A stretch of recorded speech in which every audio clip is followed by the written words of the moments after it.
Okay, Matt and I are on the affirmative side, and we're going to be arguing that the United States should adopt Puerto Rico as the 51st state.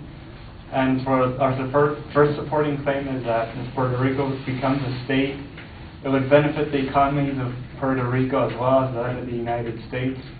And that's significant because under the current system, the Commonwealth system, Puerto Rico costs the U.S. over $9.7 billion yearly from federal taxes. Also, Puerto Rico as a state, if it does become a state, it'll contribute $2 billion to the U.S. Treasury every year through economic growth with more jobs, fewer unemployed, and less of a public assistance burden. Also, San Juan is one of the world's 10 busiest container ports. Its harbor is one of the world's largest cruise ship ports. And the international airport in Puerto Rico is among the top 33 passenger airports and 22nd in cargo imports. And with the average income going up, if it becomes a state, families will be able to pay their taxes while improving their net income and standard of living. Our inherency claim for that is that under the Commonwealth system, Puerto Ricans do not have to pay taxes to the U.S. government.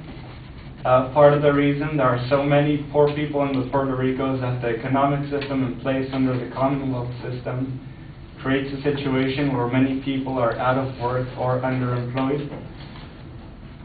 Also, Puerto Rico is an island with 3.8 million people and no other significant resources, so it is not economically viable as a separate entity without significant aid and free access to large markets like our own.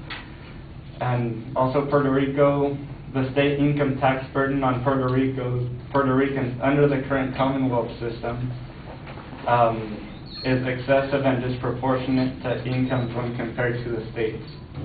And our solvency issue for that first claim is that we use Hawaii and Alaska as examples. When they became states, both their economies grew substantially after being admitted to the Union and became net contributors to the U.S. Treasury, and Puerto Rico would receive equal treatment in both taxes and benefits, the same as the other 50 states. And with statehood, Puerto Rico, the economy will grow, and it will become a source of additional revenue to the national treasury and less costly in support for the unemployed. So that's how that issue would be solved. Our second claim is that admitting Puerto Rico as a state would give Puerto Ricans equal government representation. And that one's significant because U.S. citizens of Puerto Rico now are not allowed to fully participate in the democratic process of their nation. So as a result, they are victims of political discrimination. And Puerto Ricans have no say in the laws and statutes that apply to them. Also, Puerto Rico is governed by a Congress in which they are not allowed to participate, an executive whom they did not elect, and a judiciary whose justices they did not confirm. The inherency claims for that argument is an example of the case of Harris versus Rosario in 1980, and the result of that is that Congress got the authority to regard the Commonwealth of Puerto Rico as an ordinary territory and treat Puerto Rico in a different and unequal way from the other 50 states. And also, a Commonwealth status does not allow Puerto Ricans to vote for the President of the United States. Our solvency for that is that if Puerto Rico did become a state, its citizens would be properly represented in the government system that is in charge of them. Our third supporting claim is that Puerto Ricans fight in our military, but they are not treated equally as the residents of the other 50 states. And the significance for that is that throughout history, the citizens of Puerto Rico have always responded to the call of defending our nation in the name of liberty. And since 1899, actually, Puerto Ricans have fought, bled, and died under our American flag proportionally greater than the majority of the other 50 states.